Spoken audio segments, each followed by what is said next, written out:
एक बार वापस लौटते हैं मैच पे कल के, और कल के मैच में एक दिलचस्प चीज और हुई, और वो थी रिंकू सिंह की पारी। रिंकू सिंह बहुत ही इंटरेस्टिंग कैरेक्टर हैं, बहुत ही मोटिवेशनल खिलाड़ी हो सकते हैं आने वाले समय में, हर उस गली कूचे में खेलने वाले क्रिकेटर के लिए जिसको लगता है कि भारतीय टीम या आईपीएल तक पहुंचना एक बहुत बड़ा सपना है, उसके लिए वो एक आदर्श हो सकते हैं। हम उनकी कहानी पर बात करेंगे, लेकिन उससे पहले आपको बता दें कि जो टीम लखनऊ मैच जीती जरूर है, लेकिन जिस तरह से आखिरी ओवर में जो हालत की थी रिंकू सिंह ने, ऐसा लग रहा था कि किसी हिंदी फिल्म में जैसे शुरू में टाइटल आता है कमजोर दिल के लोग इस दृश्य को ना देखें, लगभग वैसी ही स्थिति थी। आखिरी ओवर में 21 रन चाहिए था, मार्कस स्टॉइनिस गेंदबाजी कर रहे थे, अच्छे अनुभवी खिलाड़ी हैं, सामने रिंकू सिंह थे। फर्स्ट बॉल 4 रन, दूसरी बॉल 6 रन, तीसरी बॉल 6 रन, चौथी बॉल 2 रन, यानी सीधे सीधे 4 बॉल में 18 रन बन चुके थे। वहां से मैच जरूर पलट गया, लेकिन रिंकू सिंह ने अपने उस 4 गेंद में जो टेम्परामेंट दिखाया सुमन, ये समझ में आया कि दबाव में भी जरूरी नहीं है कि अनुभव ही काम आता हो, दबाव में कई बार जोश और जुनून भी काम आता है। देखिए, रिंकू सिंह कह सकते हैं कि he had nothing to lose. उस वक्त सिचुएशन ऐसा हो गया था कि कोई उम्मीद भी नहीं, किसी ने बनाया नहीं था कि रिंकू सिंह इस तरह के पारी खेल जाएंगे। तो रिंकू सिंह ने उस सिचुएशन का भी उन्होंने अपने को दिखाया कि वो काबिल हैं। पहली बात यह है कि यहाँ पे इस आईपीएल में हमने देखा कि बहुत सारे स्ट्राइक, बहुत गुड हिटिंग वाले बैट्समैन हैं। तो रिंकू सिंह ने भी अपना वो हुनर दिखाया कि जिस वक्त जरूरत है उस वक्त वो बिग स्ट्राइक्स कर सकते हैं। तो ऐसे बहुत सारे प्लेयर्स आईपीएल में देखने को मिल रहे हैं जिनको क्लीन हिटर्स हैं, लंबे लंबे छक्के मार पा रहे हैं, लंबे चौके भी, मतलब गुड हिटिंग शॉट्स गैप में निकाल पा रहे हैं। तो हुनर है, हुनर की कोई कमी नहीं है। और रिंकू सिंह ने भी दिखाया कि एक नॉन एंटिटी जिसे कहते हैं, एक नॉन एंटिटी भी का मैच शायद निकाल ही लेते। मतलब थोड़ा सा अगर और इधर उधर जाता तो मैच शायद निकल चुका था। तो काबिल तारीफ रिंकू सिंह की। अब ये एक फर्स्ट ऐसा कुछ हम और भी देखना चाहेंगे रिंकू सिंह से इस तरह की और पारी। लेकिन अभी तो मतलब हैट्स ऑफ टू हिम कि जिस तरह से उन्होंने दिखाया कि उनकी हिटिंग पावर्स। वो असल में 5वीं गेंद पर एक बहुत ही अप्रत्याशित और बहुत ही शानदार रोमांचक कैच हो गया, वरना मैच तो ये केकेआर के हाथ में चला गया होता। रिंकू सिंह ने इस सीजन में 7 मैच खेले हैं, 174 रन बनाए हैं, 34.8 की उनकी औसत है और 148.71 की स्ट्राइक रेट है। अब अनूप, जैसा मैंने शुरुआत में कहा था रिंकू के परिचय में कि बहुत मोटिवेशनल खिलाड़ी हो सकते हैं, बहुत ही संघर्ष भरा जीवन रहा है। उनके संघर्षों के बारे में बताइए ताकि हमारे ब्रॉडकास्टर्स जो इस ब्रॉडकास्ट को देख रहे हैं, सब्सक्राइबर्स, वो ये समझ सकें कि कैसे छोटे शहरों में, गलियों में पलने वाले लड़के भी ख्वाब देखते हैं और अगर मेहनत करें तो ख्वाब पूरा होता है। जी देखिए, रिंकू सिंह बहुत ही, आपको स्टोरी जो इनकी है बहुत इंस्पायर करेगी, क्योंकि एक तो अलीगढ़ में पैदा हुए और दूसरा ये कि बहुत ही गरीब परिवार में पैदा हुए। आप ये सोचिए कि जिस जिस जिस खिलाड़ी ने, जिस इंसान ने जो है बहुत ही कम, जो जब वो बालिग भी नहीं हुए थे तब उन्होंने एक स्वीपर के तौर पे काम किया अपने परिवार का पेट पालने के लिए, क्योंकि उनके जो भाई हैं वो भी ऑटो चलाते थे जहां तक हमें खबरें पता है, और प्लस ये नवी फेल हैं। आप ये देखिए, अब आमतौर पे कहावत है कि भाई पढ़ोगे लिखोगे तो बनोगे नवाब, लेकिन इन्होंने खेलने कूदने का रास्ता चुना, उसके बावजूद, इतने संघर्षों के बावजूद, और उसका फल भी मिला। टैलेंट था इनके अंदर, और इनको सुरेश रैना जो है बहुत ज्यादा इनको मतलब सुरेश रैना को बहुत मानते हैं, क्योंकि उन्होंने काफी बैक किया इनको। और बैक इसलिए किया क्योंकि इस खिलाड़ी में बहुत ज्यादा टैलेंट है, और मुझे लगता है कि पिछले 5 सालों से इस आईपीएल के सेटअप में है ये, और इनको वेस्ट किया गया पिछले 5 सालों में, क्योंकि केकेआर हमेशा से मिडिल ऑर्डर में विदेशी खिलाड़ियों पे ज्यादा, विदेशी बल्लेबाजों पे ज्यादा वो लगाती है। जैसे आपने देखा, आप सैम बिलिंग्स को आपने लगाया, सैम बिलिंग्स को रिंकू सिंह से ऊपर भेजना बिल्कुल गलत है, क्योंकि Rinku Singh is far better than Sam Billings. वो स्पिनर्स अच्छा खेलते हैं, वो मीडियम पेसर अच्छा खेलते हैं, प्लस बहुत ही चंद बल्लेबाजों में ये हुनर होता है जो टॉप ऑर्डर में भी अच्छा खेल जाए और जो फिनिशर का भी रोल कर दें, उनमें रिंकू सिंह है।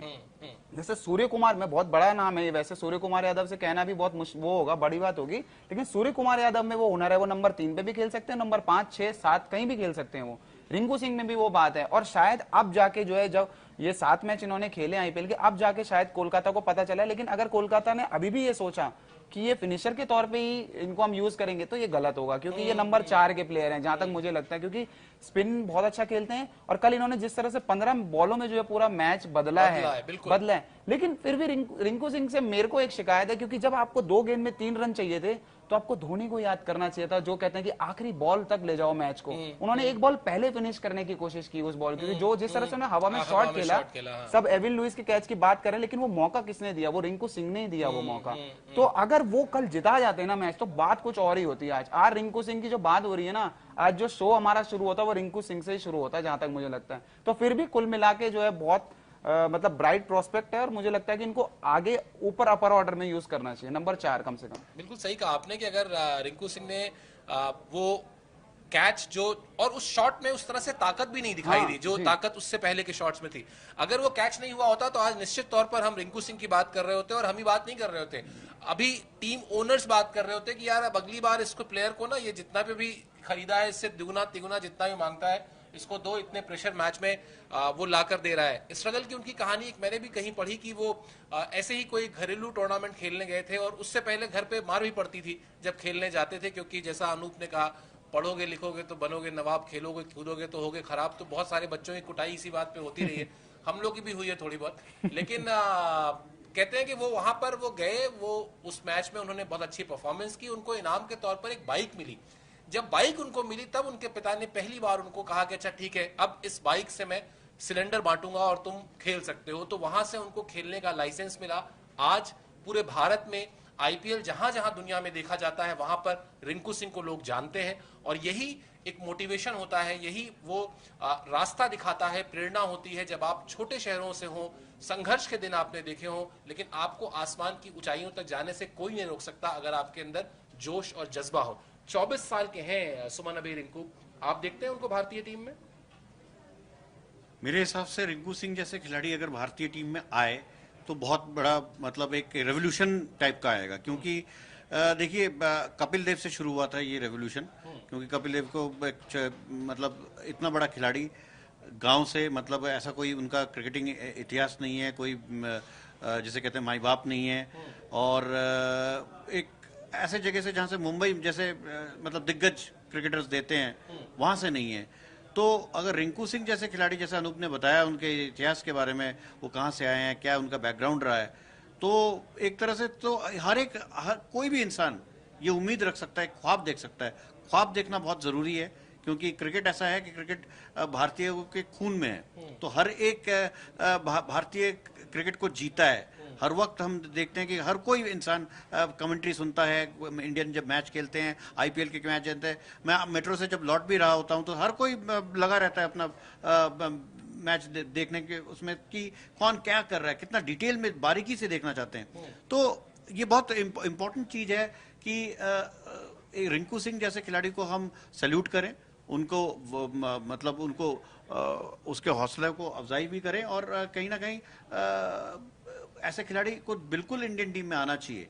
सिर्फ बड़े बड़े खिलाड़ी ही नहीं, एक आम परिवार के या गरीब परिवार से अगर कोई आता है तो हम उनको बिल्कुल सैल्यूट करना चाहिए। जी, यही इस खेल की खूबसूरती भी है, क्योंकि कोई बहुत बड़ा इन्वेस्टमेंट नहीं चाहिए क्रिकेट खेलने के लिए। भारत के गाँवों में चले जाइए, वहां पर ईंट लगाकर क्रिकेट खेलते हुए आपको लोग दिखाई देंगे। बहुत कोई जरूरी नहीं है कि महंगा कोई कई हजार का बल्ला हो, लकड़ी के पटरे से भी बल्लेबाजी होती है।